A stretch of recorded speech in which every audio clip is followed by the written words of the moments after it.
اپنی بیٹی کو اس کے ماما کے گھر اس کے ننہال لے جانا چاہتا ہوں. یہ شریک حیات سے کہتا تھا اور کہنے کے بعد ظالم باپ یہ بیابان جنگل میں جاتا اور جانے کے بعد ایک کسی کونے میں جنگل کے ایک گہرا سا کنواں کھودتا تھا اور کنواں کھودنے کے بعد اپنے گھر میں جیسے ایک قدم رکھتا سجی ہوئی ننھی بچی کا ہاتھ پکڑتا تھا. لیکن اس ماں کو کہاں پتا تھا کہ آج میرے گھر سے میرا نور اجڑ رہا ہے, آج میرے گھر سے اجالے دور ہو رہے ہیں, آج میرا دل کا ٹکڑا مجھ سے دور ہو رہا ہے. جس بیٹی کو وہ کبھی ماں پیار کرتی تھی, کبھی اس کی پیشانی کا موقع دیتی تھی, کبھی اس کے رخساروں پر اپنا منہ رکھتی تھی, وہی ماں ہے کہ جس ماں نے اس بچی کو 9 مہینے تک اپنے شکم مبارک میں رکھا اور 2 سال تک خون کی شکل میں خون جگر اس کے منہ میں منتقل کیا تھا.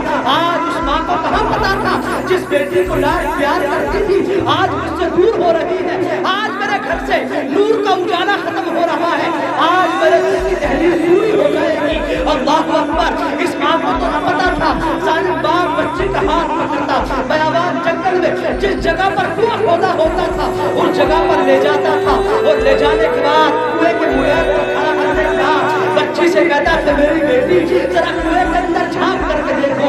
ظالم باپ تھا, کنویں کے اندر بچی جھانکتی تھی فوراً پیچھے سے بے دردی کے ساتھ لات مارتا تھا. جیسے ہی لات مارتا ظالم باپ کی لات کو سہ نہ سہ کر کے وہ بچی کنویں کے اندر گرتی تھی. اب بچی چیخ رہی ہوگی باپ میں نے تو کوئی جرم نہ کیا ہے, مجھے کنویں کے اندر کیوں دفن کر رہے ہو, میں تو تمہاری رشتہ جگر ہوں. کبھی تو تم میری انگلی پکڑ کر مجھے کھلاتے تھے, کبھی اپنے کاندھوں پر بٹھاتے تھے, کبھی سینے سے لگاتے تھے. ایسے بچی چیخ رہی ہوگی چلاتی ہوگی.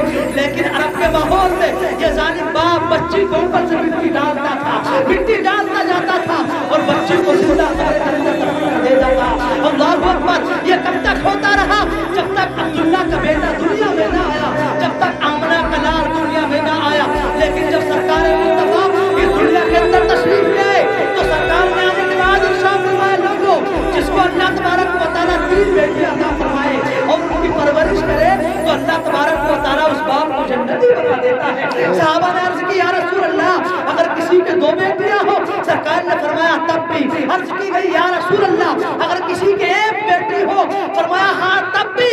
اگر اس کی پرورش کر لے, اس کو اچھی طریقے سے پال لے تو اللہ تبارک و تعالیٰ بیٹی کو پالنے کا انعام یہ دیتا ہے کہ اس باپ کو جنت کا حقدار بنا دیتا ہے.